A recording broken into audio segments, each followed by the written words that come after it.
नमस्कार, आप देखना शुरू कर चुके हैं एनबीसी 24। आपके साथ मैं हूं आसिफ सिद्दीकी। बिहार में 9 मेडिकल कॉलेज हैं। सभी मेडिकल कॉलेज के जो जूनियर डॉक्टर हैं वो इन दिनों हड़ताल पर चल रहे हैं। हड़ताल पर जाने के कारण सभी मेडिकल कॉलेज अस्पताल की स्वास्थ्य व्यवस्था चरमरा चुकी है।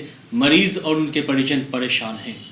साथ ही साथ जो जूनियर डॉक्टर हैं उनकी मांग है कि उनके वेतन में बढ़ोतरी की जाए, छात्रवृत्ति की जो राशि है उसमें बढ़ोतरी की जाए। इसी को लेकर के ये जूनियर डॉक्टर हड़ताल पर है। लेकिन न स्वास्थ्य विभाग जूनियर डॉक्टरों की बात मान रहा है और न ही स्वास्थ्य मंत्री। या यूँ कहा जाए कि लगातार बातचीत के लिए छात्र जो हैं, जूनियर डॉक्टर जो हैं वो प्रेशर डाल रहे हैं, लेकिन बातचीत विफल हो रही है। इसी के साथ ही साथ बिहार की स्वास्थ्य व्यवस्था की पोल खुलती नजर आ रही है, क्योंकि ऐसा पहली बार नहीं है कि जब बिहार के डॉक्टर, जूनियर डॉक्टर हड़ताल पर गए हैं। इससे पहले भी कई बार जूनियर डॉक्टर और डॉक्टर हड़ताल पर जा चुके हैं, जिसके कारण स्वास्थ्य व्यवस्था चरमरा चुकी है। इतना ही नहीं, बिहार की बदहाल स्वास्थ्य व्यवस्था की तस्वीरें आपके सामने कई बार हम लोग खुद पेश कर चुके हैं कि किस तरह से बिहार की स्वास्थ्य व्यवस्था बदहाल है। तमाम मुद्दों पर चर्चा करने के लिए हमारे साथ जुड़ेंगे एनबीसी 24 के मैनेजिंग डायरेक्टर सैयद मुस्तफा हुसैन जी। आइए उनसे जानते हैं कि बिहार की बदहाल स्वास्थ्य व्यवस्था और जूनियर डॉक्टरों के हड़ताल पर जाने के कारण बिहार के स्वास्थ्य पर कितना कुछ असर पड़ेगा। मुस्तफा जी बताएं कि बिहार की स्वास्थ्य व्यवस्था पर कितना कुछ असर पड़ेगा, क्योंकि ऐसा पहली बार नहीं है कि जूनियर डॉक्टर हड़ताल पर है। इससे पहले भी कई बार जूनियर डॉक्टर हो या फिर डॉक्टर हो हड़ताल पर जा चुके हैं। क्या कहा जाए? देखिए आसिफ, जो जूनियर डॉक्टर के जो भी ये लोग स्ट्राइक किए हैं, इसमें काफ़ी हद तक तो हमने मांगने की गलती इसमें स्वास्थ्य विभाग की है। स्वास्थ्य विभाग अगर काफ़ी पहले ही से एक्टिव होता, जैसे कि इन लोगों की मांग थी पहले ही जूनियर डॉक्टर लोगों की, कि 5 साल पहले भी हम लोगों का जो सैलरी है 50,000 था, और अभी भी है कि 5 साल के बाद भी इन लोगों का जो है, मतलब इन लोगों का पुराना इस पर ये लोग कायम है। अब उसके बाद से ये लोग है, हालांकि अपना मांग कर रहे हैं पूरे स्टेट में, स्वास्थ्य विभाग से भी मांग कर रहे हैं मिलने का, मीटिंग का, लेकिन स्वास्थ्य विभाग के सेक्रेटरी लोग हैं या फिर जो प्रधान सचिव हैं, जो लोग हैं, ये लोग मिलने के टाइम नहीं दे रहे हैं। और इससे मतलब ये लोग स्वास्थ्य विभाग है, पब्लिक मर रहा है, ये हो रहा है, इससे स्वास्थ्य विभाग पर कोई असर हमको नहीं लग रहा कि कोई असर उन लोगों पर असर दिख रहा है। वो लोग अपना फ्री होकर अपने काम में मतलब तेल डालकर सोए हुए हैं। अगर कहा जाए तो साल 2017 में ही यह तय हो गया था कि जूनियर डॉक्टरों को छात्रवृत्ति के लिए 50,000, 55,000, 60,000 दिया जाएगा और 3 साल के बाद बढ़ोतरी होगी। तो 3 साल हो चुके हैं, अब उनकी मांग तो जायज़ है। ऐसे में स्वास्थ्य विभाग क्यों नहीं सुन रहा है? स्वास्थ्य विभाग इन लोग में मेन जो है कि सबसे बड़ी बात है कि अभी जो इनके प्रधान सचिव हैं, प्रत्यय अमृत हैं, जो भी उनकी टीम है, ये लोग जो है सिर्फ एक खाना पूर्ति करने के लिए लगे हुए हैं। और सारा सब कुछ जो है इन लोगों का नीचे से ऊपर तक जो भी मैनेजमेंट है सब मिलाकर एक ही है। इन लोगों को जूनियर डॉक्टर से या फिर किसी हॉस्पिटल में क्या हो रहा है, पेशेंट के साथ क्या हो रहा है, कोई ये लोग अपना दिखा नहीं रहे हैं। और वैसे अगर सोचिए तो जूनियर डॉक्टरों की मांग जायज़ भी है। 5 साल से जिसका ये लोग है, अभी तक इन लोगों का यही है। इन लोग मिलने के टाइमिंग में मांग रहे हैं, टाइम भी ये लोग नहीं दे रहे हैं। तो इसमें तो स्वास्थ्य विभाग की लापरवाही बुरी तरह से है। अगर प्रत्यय अमृत का ही आपने नाम लिया, तो प्रत्यय अमृत जब पहले सचिव थे पुल निर्माण विभाग के, तो उनके काम की सराहना होती थी। अब स्वास्थ्य सचिव बने हैं तो ऐसा काम क्यों कर रहे हैं? क्यों लेचर व्यवस्था है स्वास्थ्य विभाग में? स्वास्थ्य विभाग में पहले ही से है काफी ज्यादा, मतलब जो भी स्वास्थ्य विभाग के अंदर में स्टेट ड्रग कंट्रोलर आता है और भी ज्यादा सब कुछ आता है, क्योंकि ये विभाग शुरू से ही काफी ज्यादा बदनाम रहा है। हमारा जो ये सोच है, जो हम देख रहे हैं पहले ही से ये करके, तो प्रत्यय अमृत जो है ये मैक्सिमम जो हमारे सोच है उसमें लगता है कि मैक्सिमम ऑफिस से बैठकर जनरल पब्लिक से मिलते नहीं हैं, और जो भी है सिर्फ फाइलों पर जो खाना पूर्ति ये करते हैं। अभी तक हम लोग को ऐसा, चूंकि इन्हीं लोगों के खिलाफ में जो कोरोना के वक्त में हम लोग एक PIL भी फाइल किए थे स्वास्थ्य विभाग के खिलाफ में, और पटना हाईकोर्ट के मुख्य न्यायाधीश का आदेश भी था कि स्वास्थ्य विभाग के प्रधान सचिव मिलकर इस पर ये करें, लेकिन अभी तक उस पर भी ये लोग किसी तरह की कार्रवाई नहीं किए हैं। तो हमारा ये मानना है कि स्वास्थ्य विभाग बिहार में जो अभी फेलियर है।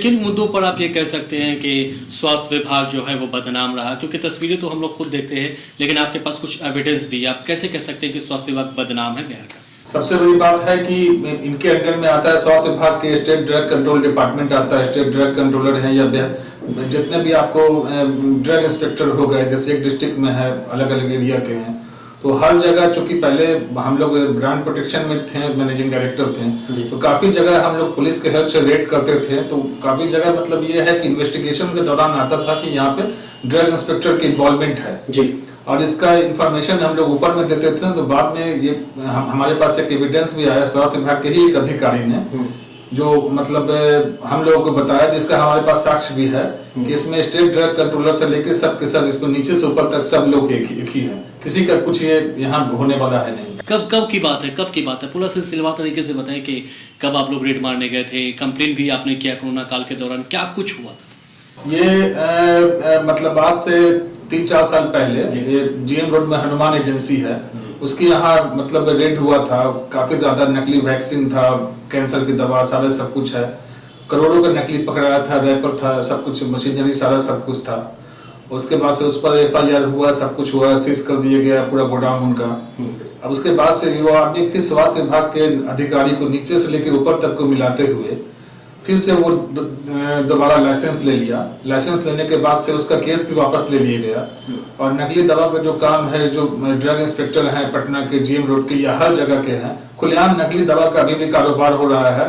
इसका हम लोग के पास पूरा साक्ष्य है, और हम लोग लिख के स्वास्थ्य विभाग के प्रधान सचिव को भी दिए, पटना हाईकोर्ट में भी ये हम लोग लिख कर दिए हैं, लेकिन अभी तक इस पर कोई कार्रवाई नहीं। तो आपके पास भरपूर साक्ष्य है, एविडेंस है, सारी चीजें स्वास्थ्य विभाग के प्रधान सचिव तक फाइल जा चुकी है, लेकिन अब तक कोई कार्रवाई नहीं हो रही, ये कहा जा सकता है? हाँ जी, मतलब स्वास्थ्य विभाग के प्रधान सचिव को डायरेक्शन दिया था, मतलब नेशनल ह्यूमन राइट कमीशन ने भी हमें हमारे आवेदन पर कि 8 सप्ताह के अंदर इन लोगों पर कार्रवाई करके सूचित करें कंप्लेनेंट को।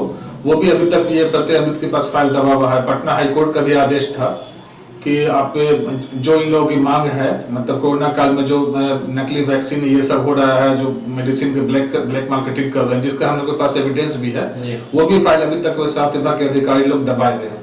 इन लोगों को मतलब एक स्वास्थ्य विभाग एक कमाई का काफी बड़ा अड्डा, जहाँ तक हमारी सोच है कि एक अड्डा नीचे से ऊपर तक बना हुआ है। पब्लिक मरता है या किसको क्या होता है, इससे कोई फर्क नहीं पड़ता स्वास्थ्य विभाग को। कितना बड़ा रैकेट है, कितना बड़ा सिंडिकेट है कहा जा सकता है? प्रधान सचिव से लेकर के क्या स्वास्थ्य मंत्री भी इन्वॉल्व है, क्या कहा जा सकता है? इसमें जो भी ड्रग माफिया है, जो लोग नकली दवा का काम करते हैं, वो लोग लोकल ड्रग इंस्पेक्टर, जैसे हम पटना के GM रोड की बात करते हैं, लोकल ड्रग इंस्पेक्टर को इन्वॉल्व रखते हैं। उसके बाद से जो लाइसेंसिंग अथॉरिटी है वो इन्वॉल्व रहते हैं, उनके बाद से स्टेट ड्रग कंट्रोलर है वो इन्वॉल्व रहते हैं, उसके बाद से सेक्रेटरी, अंडर सेक्रेटरी, ये टॉप लेवल तक ये फाइल जाता है। सब मिला जुला कर सब एक ही है। क्या सब कमीशन का खेल है? कमीशन का खेल है, हर जगह से फिक्स बंधा पैसा आता है ड्रग इंस्पेक्टर लोगों को। इसका हमारे पास काफी साक्ष्य भी है। हम लोग तो फिर जाने वाले हैं इन लोगों के खिलाफ में सुप्रीम कोर्ट में।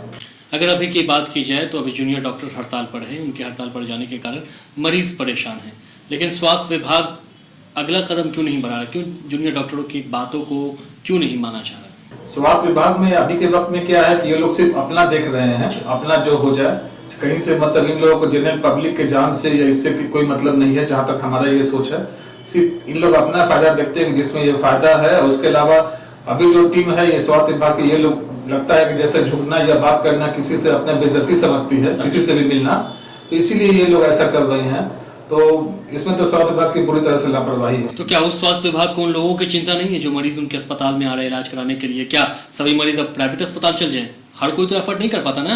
हाँ, नहीं, इसमें है कि जो भी पेशेंट आते हैं, आपको जैसे बड़ा बड़ा हॉस्पिटल है, IGMS है, PMCH है, वहाँ पर भी है कि मतलब पेशेंट लोग आते हैं, लेकिन स्वास्थ्य विभाग को, जबकि जेनेरिक के अंदर में हर हॉस्पिटल में मेडिसिन का शॉप रहते ये गवर्नमेंट है ये करती है, लेकिन वहाँ के जो सरकारी डॉक्टर हैं, ये लोग हैं, सब कुछ जानते हुए हॉस्पिटल प्रशासन जो है नीचे से ऊपर तक मिलके एक कमीशन का खेल चलता है, जिसमें सारे के सारे मैनेजमेंट लोग हैं, चाहे वो डायरेक्टर हो, सुपरिटेंडेंट हो, सब मिलके पूरा एक चेन बना हुआ है, जिसमें पब्लिक को लूटना इन लोग का मेन मकसद है, पैसा कमाना।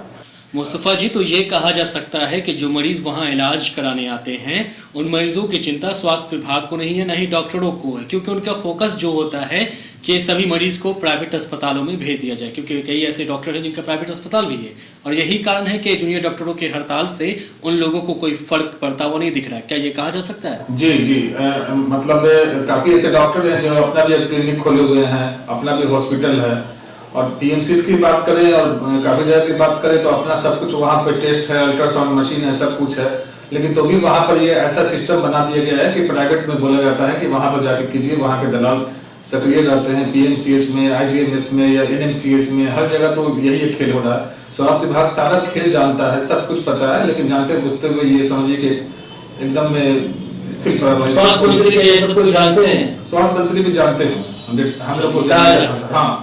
तो इसमें सरकार जो है, बिहार सरकार नीतीश कुमार को इन्वॉल्व होने की जरूरत है, तब जाकर के मामला सॉल्व हो सकता है। जी, इसमें हम लोग बिहार के जो माननीय मुख्यमंत्री उनसे भी हम लोग अपना मांग करेंगे कि वो अगर चाहें, ठीक है ना, तो सारे इस पर कार्रवाई करके स्वास्थ्य विभाग के जो भी है ये मीटिंग करके मंथली वाइज ये करके रिव्यू करके इस पर रोक लग सकता है। और जो स्टूडेंट लोग का स्ट्राइक है उस पर, जूनियर डॉक्टर लोग का उस पर भी एक्शन हो सकता है। चलिए, बहुत बहुत शुक्रिया आपका हमारे साथ जुड़ने के लिए। तो स्वास्थ्य विभाग ही नहीं बल्कि स्वास्थ्य विभाग से जुड़े हुए तमाम डॉक्टर जो हैं, अस्पताल जो हैं, अस्पताल कर्मी जो हैं, सभी इन्वॉल्व हैं इस पूरे घटनाक्रम को लेकर के, चाहे वो नकली दवाई को लेकर के हो या मरीजों के इलाज को लेकर के हो। मरीजों का इलाज अगर आप कराने जाते हैं बिहार के किसी भी सरकारी अस्पताल में तो ध्यान नहीं दिया जाता है, और यही कारण है कि जूनियर डॉक्टरों के हड़ताल से स्वास्थ्य विभाग को कोई फर्क नहीं पड़ रहा है। इसी तरह की तमाम खबरों को देखने के लिए आप NBC 24 देखते रहिए। अगर अभी तक आपने हमारे चैनल को सब्सक्राइब नहीं किया है, चैनल सब्सक्राइब कर ले और बेल आइकॉन जरूर दबाएं। NBC 24 सच की ताकत।